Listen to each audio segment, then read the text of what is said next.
कॅपराऊंड नंतर आम्ही प्रत्येक मुलाला सांगायचो की या कॉलेजमध्ये इतक्या सीट शिल्लक आहेत, तुमच्या कॅटेगरीसाठी इथं जागा शिल्लक आहेत, तुम्ही या कॉलेजला अप्लाय करा आणि तिथं स्पॉट आणि इन्स्टिट्यूट लेवलसाठी ट्राय करा. मुलंसुद्धा काय करायची, जी काही त्यांच्या ॲप्लिकेशन फॉर्मची फी असेल 1,000 2,000 ती इतकी पे करायची आणि कॉलेजमध्ये जाऊन त्या स्पॉटला IELTS सीटसाठी अपेअर व्हायची.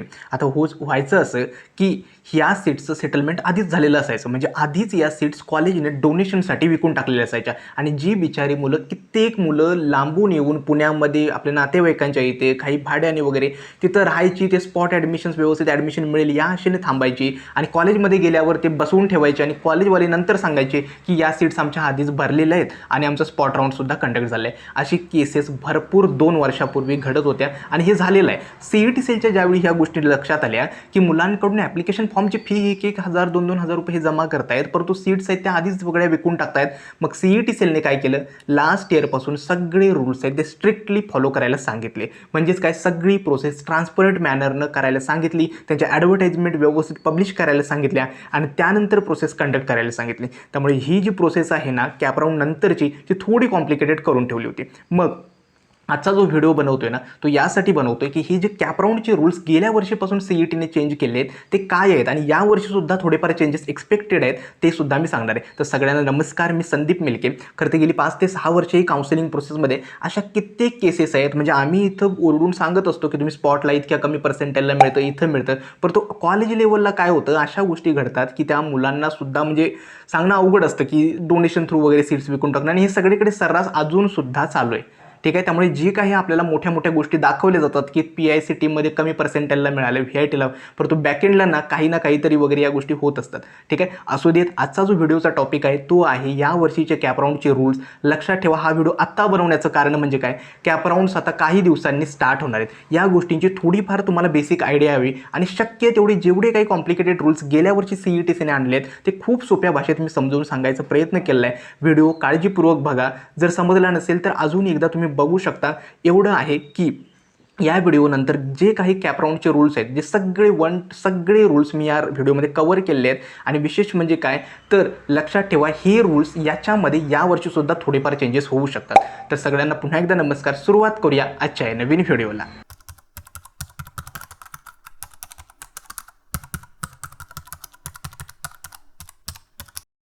व्हिडिओला सुरुवात करण्याआधी एक छोटीशी तुम्हाला अनाउन्समेंट की या वर्षीसुद्धा आमची पर्सनल काउन्सिलिंगची बॅच आहे. अजूनसुद्धा रजिस्ट्रेशन स्टार्ट आहेत. तुमचं आता पर्सेंटाईल समजलेलं आहे आणि या कॅप ॲडमिशन प्रोसेसमध्ये सगळ्यात जास्त गरजेचं आहे की तुम्हाला एकतर डाऊट्स असतील, तुम्हाला कॉलेजची लिस्ट बनवून देणं असेल किंवा तुम्हाला सांगणं की हे कॉलेज नको, या कॉलेजमध्ये प्लेसमेंट वगैरे व्यवस्थित नाही, हे कॉलेज घ्या, या सगळ्या गोष्टी आहेत ना त्या आम्ही पर्सनल काउन्सिलिंग बॅचमध्ये कव्हर करतो आहे. एकतर बाकी ठिकाणीसारखं classic batch, premium batch, extra pro वगैरे असे काही व्हर्जन्स वगैरे, एक पर्सनल काउन्सिलिंगची बॅच आहे तीच सगळ्यांना असते. ठीक आहे. म्हणजे सगळ्यांना तीच फीचर्स अवेलेबल आहेत. असं नाही की एका बॅचला वेगळे दुसऱ्याला वेगळे, कारण का जे पर्सनल काउन्सिलिंग बॅचमध्ये एक्सपेक्टेड असतं या पूर्ण ॲडमिशन प्रोसेसमध्ये ते आम्ही देण्याचा प्रयत्न केला आहे. पहिल्यांदा काय तर सगळ्यात महत्त्वाचं आहे दिलेलं आहे डाऊट सपोर्ट. लक्षात ठेवा, या ॲडमिशन प्रोसेसमध्ये प्रत्येक स्टेपला तुम्हाला डाऊट येणार आहे. आता रिझल्ट आला आहे, तुमचं कॉलेज कुठलं मिळणार आहे, कॉलेज कोणती चांगली आहेत, पुण्यामधले टॉप 10 कॉलेजेस माहीत आहेत, टॉप 20 आहेत, बाकी कॉलेजेसचं काय आहे, कारण का या गोष्टींबद्दल माहितीच नाही, त्यांच्या प्लेसमेंट कशा आहेत, ती कॉलेजेस कशा आहेत, फॅकल्टी कशा आहेत, या गोष्टींसाठी बाळांनो पहिलं आहे 24/7 डाऊट सपोर्ट. आणि डाऊट सपोर्ट म्हणजे असं नाही आहे की माझे असिस्टंट्स वगैरे त्यांचे नंबर दिलेले, त्यांना कॉल करा विचारा.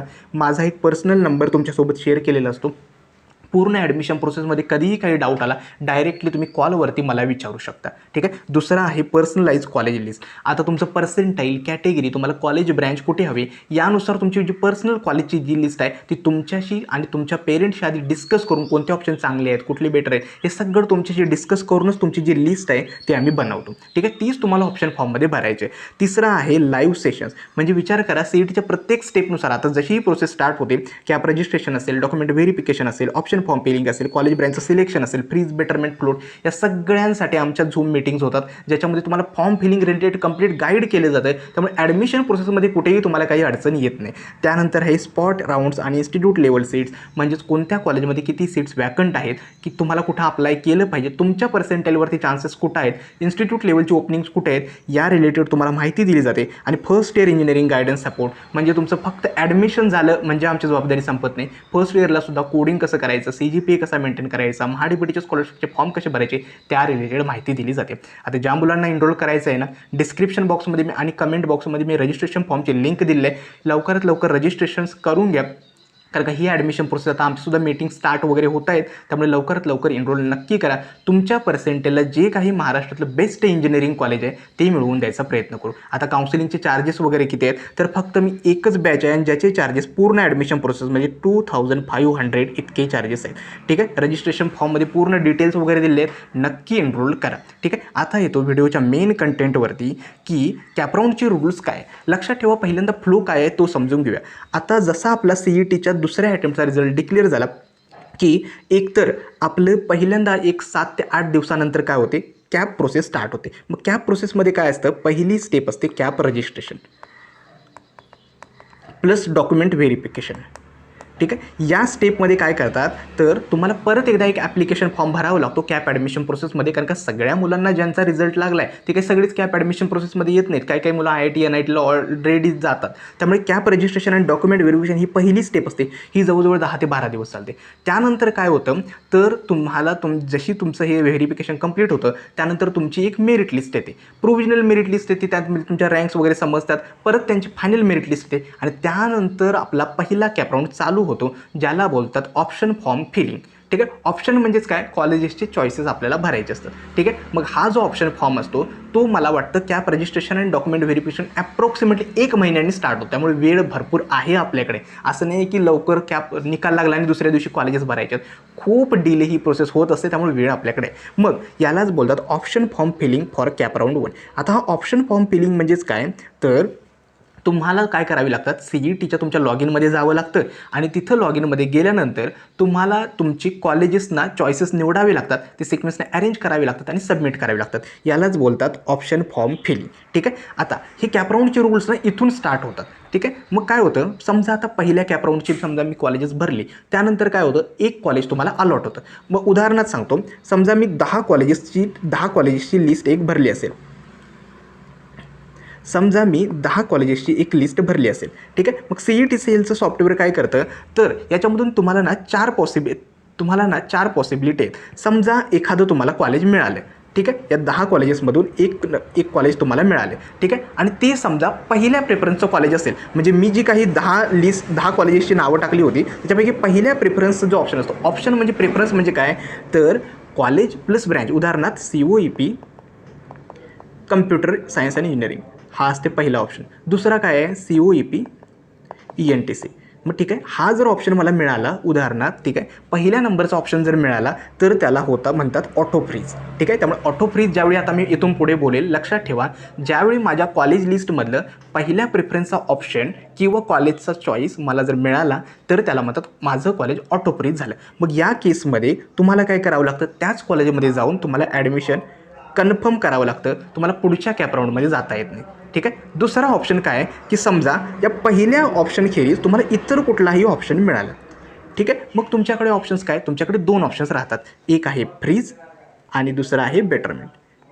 आता फ्रीज म्हणजे काय तर समजा की तुम्हाला जे कॉलेज मिळाले त्याने तुम्ही समाधानी आहात आणि तुम्हाला त्याच कॉलेजमध्ये जाऊन ॲडमिशन कन्फर्म करायचं आहे. म्हणजे तुम्हाला पुढच्या राऊंडला जायचंच नाही, तुम्हाला जे मिळाले ना ते तुम्ही समाधानी आहात, तिथंच जाऊन ॲडमिशन कन्फर्म करायचं आहे. तर अशा केसमध्ये तुम्ही फ्रीज ऑप्शन निवडू शकता आणि त्या कॉलेजमध्ये जाऊन ॲडमिशन कन्फर्म करू शकता. तुम्हाला पुढच्या कॅप राऊंडला जाता येत नाही. स्पॉट राऊंडला जाता येतं, ILSला पण जाता येतं, परंतु पुढच्या राऊंडला जाता येत नाही. ठीक आहे, दुसरं आहे जर तुम्हाला अजून एक ऑप्शन असतो फ्रीजसोबत बेटरमेंट म्हणजे काय तर तुम्हाला त्या कॉलेजमध्ये म्हणजे तुम्हाला जे कॉलेज मिळाले ते तरी चांगलंच आहे, परंतु त्याच्यापेक्षा अजून चांगल्या कॉलेजसाठी तुम्ही पुढच्या राऊंडला ट्राय करणार आहात. तर अशा केसमध्ये तुम्ही काय करता, बेटरमेंटचा ऑप्शन निवडता आणि बेटरमेंट केल्यानंतर तुम्हाला सेल्फ व्हेरिफिकेशन करावं लागतं. म्हणजे 1000 रुपये सीट ॲक्सेप्टन्स फी पे करावी लागते आणि जे काही आपलं असेल म्हणजे तुमची व्यवस्थित माहिती वगैरे चेक करावी लागते. याच्याबद्दल एक व्हिडिओ बनवेलच मी. आणि त्यानंतर तुम्हाला कॅप राऊंड 2ला एलिजिबल आहेत. 1000 रुपये यासाठी तुम्हाला पे करावे लागतात की तुमची जी मागची सीट आहे कॅप राऊंडची ती सेफ आहे. म्हणजे पुढच्या राऊंडला काही नाही मिळालं तर ती मागची सीट सेफ आहे. आणि शेवटची एक कॅटेगरी समजा या 10 पैकी मला काहीच नाही मिळालं, ठीक आहे, तर नो कॉलेज अलॉटमेंट येतं, तरीसुद्धा तुम्ही कॅप राऊंड 2ला पार्टिसिपेट करू शकता. सेल्फ व्हेरिफिकेशन किंवा सीट ॲक्सेप्टन्स फी पे करायची गरज नाही. हे होते पहिल्या कॅप राऊंडचे रूल्स. ठीक आहे, आता तुम्ही कॅप राऊंड 2ला पोहोचलाय. कॅप राऊंड 2ला कोण पोहोचले, ज्यांना कोणतेही कॉलेज अलॉटमेंट झालेलं नाही ते, प्लस ज्यांनी बेटरमेंट केले ते. मग आता कॅपराऊंड 2मध्ये ज्यावेळी तुम्ही पोहोचता सेम आपल्याला काय करावी लागते, कॉलेज लिस्ट भरावी लागते. मग कॅपराऊंड 2ला काय करतात मुलं, जे कॉलेज मिळाले त्याच्यापेक्षा चांगलीच कॉलेजेस ऑब्वियसली ट्राय करतात, लोअर कॉलेज तरी ट्राय ठेवत नाहीत. मग कॅपराऊंड 2मध्ये सुद्धा सेम रूल्स आहेत. समजा कॅपराऊंड 2मध्ये मी तुम्हाला 10 ऑप्शन्स भरले कॉलेजेसचे, ठीक आहे. या 10पैकी पहिल्या 3 प्रेफरन्सेसमधून एखादं कॉलेज मिळालं तर ते काय होणार, ऑटो फ्रीज होणार, ठीक आहे. हेच आहेत 136 रूल. हा पहिल्या कॅपराऊंडचा, हा दुसऱ्या कॅपराऊंडचा. या 3 ऑप्शन्सपैकी समजा एखादं कॉलेज मिळालं तर ते ऑटो फ्रीज होणार आणि त्याच कॉलेजमध्ये जाऊन तुम्हाला ॲडमिशन घ्यावं लागतं. तुम्ही पुढच्या कॅपराऊंडला पार्टिसिपेट करू शकत नाही. हे होतं ऑटो फ्रीजसाठी. मग आता दुसरा ऑप्शन काय की या 3 सोडून बाकी कॉलेजेसमध्ये एखादं कॉलेज मिळालं तर तुम्हाला काय करायचं आहे, ठीक आहे. मग तुमच्याकडे अगेन 2 ऑप्शन्स आहेत. तुम्ही फ्रीज करू शकता किंवा बेटरमेंट करू शकता. फ्रीज केलात तर त्या कॉलेजमध्ये जाऊन ॲडमिशन घ्या, पुढच्या राऊंडला जाता येत नाही. बेटरमेंट केलात तर परत सेल्फ व्हेरिफिकेशन करा आणि तुम्ही पुढच्या कॅपराऊंडला जाऊ शकता. आता बेटरमेंटमध्ये पण ना 2 प्रकार होणार. एक म्हणजे काय, काही मुलांना मागचं जे कॅपराऊंडचं कॉलेज होतं ते सोडून दुसरं कॉलेज मिळाले, ठीक आहे, ह्याला म्हणतात बेटरमेंट. किंवा काही मुलांना कॅपराऊंड 2मध्ये कॉलेजच बेटरमेंट नाही मिळाले, म्हणजेच काय, म्हणजे बेटरमेंट झालेलं आहे, मागचंच कॉलेज आहे. मग असे सुद्धा मुलं कॅपराऊंड 3ला जाऊ शकतात, ठीक आहे. आणि ज्या मुलांना कोणतेही कॉलेज मिळालं नाही कॅपराऊंड 2मध्ये ते सुद्धा पार्टिसिपेट करू शकतात. गेल्या वर्षीपर्यंत काय होत होतं, कॅपराऊंड 1ला एखादं कॉलेज मिळालेलं आहे, कॅपराऊंड 2ला एखादंही कॉलेज मिळालं नाही, मग कॅपराऊंड 1चं कॉलेज आपल्याकडे सेफ आहे, मग ते कॅपराऊंड 3ला गेलेत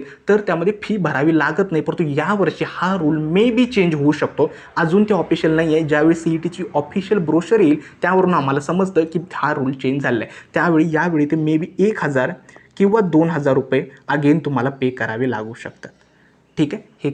यावेळी हा रूल चेंज होणार आहे. एवढं लक्षात ठेवा, कॅपराऊंडचा रूल सेम आहे की तुम्ही 100 जरी कॉलेजेस भरली तरी तुमच्याकडे एका टाईमला एकच कॉलेज राहणार आहे. म्हणजेच काय, हा समजा माझा हात असेल तर माझ्या हातावरती ॲट अ टाईम फक्त एकच कॉलेज राहणार आहेत.